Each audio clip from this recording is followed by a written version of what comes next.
오늘 새벽에 함께 볼 말씀은 마태복음 22장 15절에서 22절까지의 말씀 우리 같이 보겠습니다. 마태복음 22장 15절에서 22절까지의 말씀 우리 같이 한 목소리로 읽겠습니다. 이에 바리새인들이 가서 어떻게 하면 예수를 말의 올무에 걸리게 할까 상의하고 자기 제자들을 헤롯 당원들과 함께 예수께 보내어 말하되 선생님이여 우리가 아노니 당신은 참되시고 진리로 하나님의 도를 가르치시며 아무도 꺼리는 일이 없으시니 이는 사람을 외모로 보지 아니하심이니이다. 그러면 당신의 생각에는 어떠한지 우리에게 이르소서. 가이사에게 세금을 바치는 것이 옳으니까 옳지 아니하니까 하니 예수께서 그들의 악함을 아시고 이르시되 외식하는 자들아 어찌하여 나를 시험하느냐. 세금 낼 돈을 내게 보이라 하시니 데나리온 하나를 가져왔거늘 예수께서 말씀하시되 이 형상과 이 글이 누구의 것이냐. 이르되 가이사의 것이니이다. 이에 이르시되 그런즉 가이사의 것은 가이사에게 하나님의 것은 하나님께 바치라 하시니 그들이 이 말씀을 듣고 놀랍게 여겨 예수를 떠나 가니라. 아멘. 할렐루야. 말씀 가운데 귀한 은혜가 저와 여러분에게 있기를 소망합니다. 오늘 말씀을 보면은 예수님께 와서 예수님을 궁지에 몰기 위해서 예수님을 책잡기 위해서 질문하는 이들이 나옵니다. 그들의 면면을 성경에 보면은 뭐라고 기록되어 있느냐? 바리새인들과 그들의 제자들과 헤롯 당원이 와서 예수님께 질문을 드리는 것이지요. 근데 이 질문 자체보다도 참 중요한 것이 있습니다. 질문을 드리는 사람이 누구냐? 그게 참 중요합니다. 그 사람이 어떤 사람이냐에 따라서 그 질문의 내용도 달라질 것이고 그 질문 속에 들어있는 의도가 담겨있기 때문에 그렇습니다. 우리를 정말 사랑하고 우리와 친하고 한 사람이 하는 질문과 우리를 싫어하고 우리를 힘들게 하는 이들, 우리를 넘어뜨리고자 하는 이들이 하는 질문은 다를 수밖에 없는 것이죠. 왜냐하면 그 질문하는 사람들의 의도가 그 안에 담겨있기 때문에 그렇습니다. 근데 오늘 이 질문하는 자들을 보면 이 바리새인들 뿐만 아니라 거기에는 헤롯 당원이라고 같이 포함되어 있어요. 헤롯 당원이 어떤 사람들이냐? 그 당시에 이제 헤롯 대왕이라고 그러죠. 예수님 당시에는 이 헤롯 대왕의 아들 또 헤롯입니다. 이름이 다 헤롯이에요. 그래서 헷갈리는데, 근데 이 헤롯은 로마 쪽 사람들입니다. 로마 제국이 그때 당시 이스라엘 다스리고 있었잖아요. 그래서 빌라도와 같은 총독도 보내는 것이고, 그리고 헤롯 왕가도 왕이 될 수 있었던 이유가 로마 제국에 완전히 앞잡이 노릇을 한 거예요. 로마 제국의 이제 석국으로서 정말 친밀하게 로마에서 유학도 하고 또 로마의 황제 친척들과도 같이 공부도 하고 그랬던 사람이 이제 헤롯 왕가입니다. 이들은 이제 에돔 족속인데도 불구하고 이들이 이스라엘의 왕이 될 수 있었던 것은 로마에 친밀했기 때문에 그런 것이죠. 그 로마에 친밀한 사람들이 와서 가이사에게 세금을 바치는 것이 옳습니까? 아닙니까? 라고 묻는 거예요. 그러니까 이 질문 속에는 당연히 바쳐야 된다. 근데 예수님이라면 하나님의 것이기 때문에 바치지 않아도 된다라고 대답한다면 이미 거기에서 이 질문의 의도가 담겨 있는 것이죠. 그 말을 책잡혀서 로마에 대항하는 세력이다. 이렇게 몰아가서 그냥 예수님을 잡아 가두려고 하는 그 의도 속에 이 질문을 하는 것이지요. 여러분, 사람은 늘 마음에 의도를 가지고 있습니다. 동기와 목적을 가지고 있어요.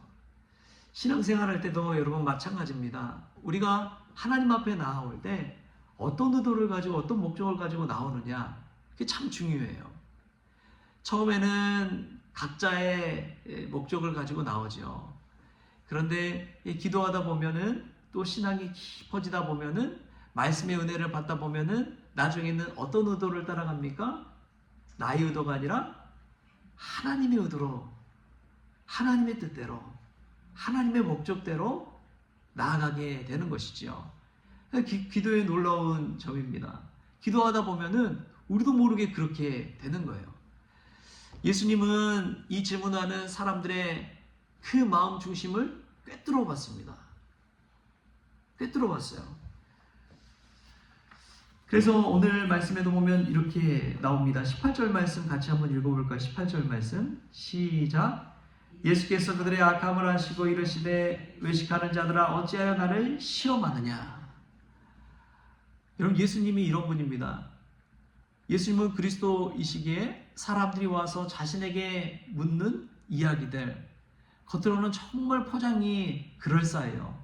그럼에도 불구하고 그들의 의도와 중심을 꿰뚫어 보십니다. 그들이 질문할 때도 보면요, 얼마나 예수님을 지켜 세운지 몰라요.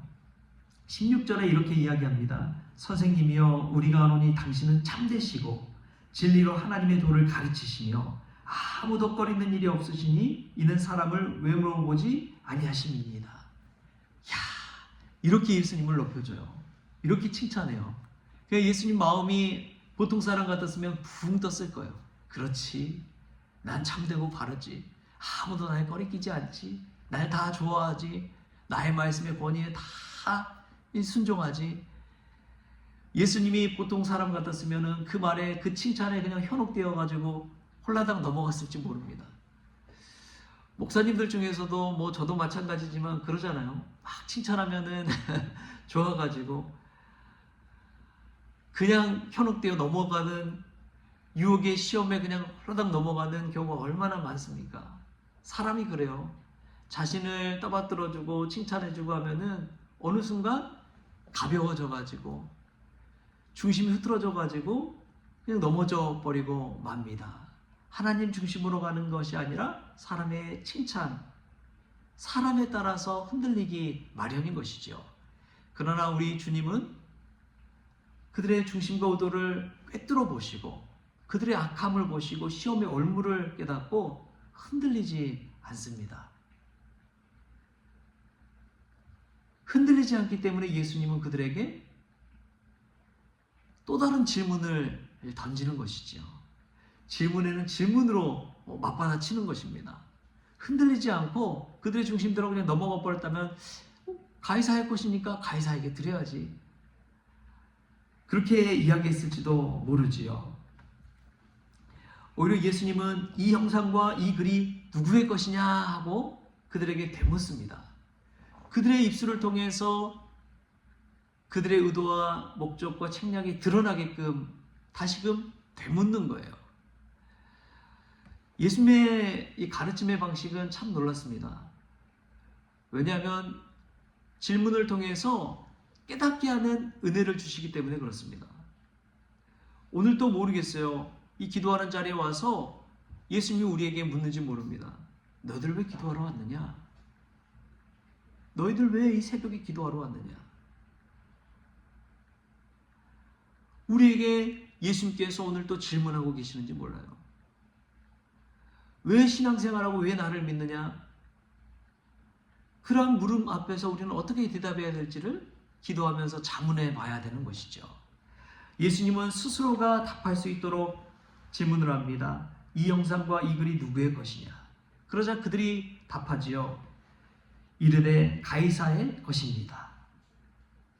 예수님은 그 말씀 그대로 답합니다. 그런즉 가이사의 것은 가이사에게, 하나님의 것은 하나님께 바치라. 여러분, 얼마나 현명한 대답입니까? 예수님이니까 할 수 있는 대답입니다. 가이사의 것은 가이사에게, 하나님의 것은 하나님에게. 그 말인즉슨 가이사의 동전일지라도 자신의 믿음으로 이 돈은 하나님이 내게 은혜로 주신 것이다면 하나님께 바치는 것이지요. 그러나 이 가이사의 것, 로마의 돈이라면 로마에게 드리는 것이 맞다. 헤롯 당원들이라면 그렇게 생각했을 것입니다. 사랑하는 성도 여러분, 이 작은 말이지만 여기에는 세상의 것과 거룩한 것을 구별하라는 믿음의 의도가 담겨 있습니다. 처음에는 헤롯 당원과 이 바리새인들의 의도가 담겨 있는 질문이었지만 예수님은 이 답변 속에서 믿음의 의도를 우리에게 던지고 있는 줄 믿습니다. 여러분, 어떤 의도로 기도하시고 어떤 의도로 신앙생활 하십니까? 이 땅 가운데 삶을 위해서 기도하십니까? 아니면 영원한 생명을 놓고 기도하고 있습니까? 삶의 한 절이라도 예수님을 닮아가는 삶을 살 수 있다면 그것이야말로 행복한 삶이 아닐까요? 아주 짧은 기간이든 아주 짧은 시간이든 우리 주님을 위해 우리가 쓰임받을 수 있다는 것 자체에 여러분 기뻐하고 감사할 수 있길 바랍니다. 아주 작은 기도의 시간일지라도 우리 주님께 나와서 주님 만나고 주님의 사랑을 체험하고 주님의 위로를 받고 주님이 나와 동행하심을 체험할 수만 있다면 그것이야말로 가장 큰 축복이라는 것을 기억하십시오. 세상에 꼭 구하지 마십시다. 주님과 나와 함께하는 이 시간이 가장 즐겁고 복된 시간이라는 것, 그것을 놓치지 마십시오. 그럴 때 하나님의 것을 하나님의 것으로 온전히 내어드리는 그 믿음 가운데 우리가 살아가게 될 줄 믿습니다. 오늘 그 새벽 이 시간이 그러한 기도의 시간, 그러한 믿음의 시간, 그러한 고백의 시간이 될 수 있기를 주신 예수님의 이름으로 축원합니다. 기도하겠습니다. 좋으신 하나님 감사합니다. 하나님, 우리가 주님 앞에 나오는 이유가, 의도가, 목적이 무엇인지요?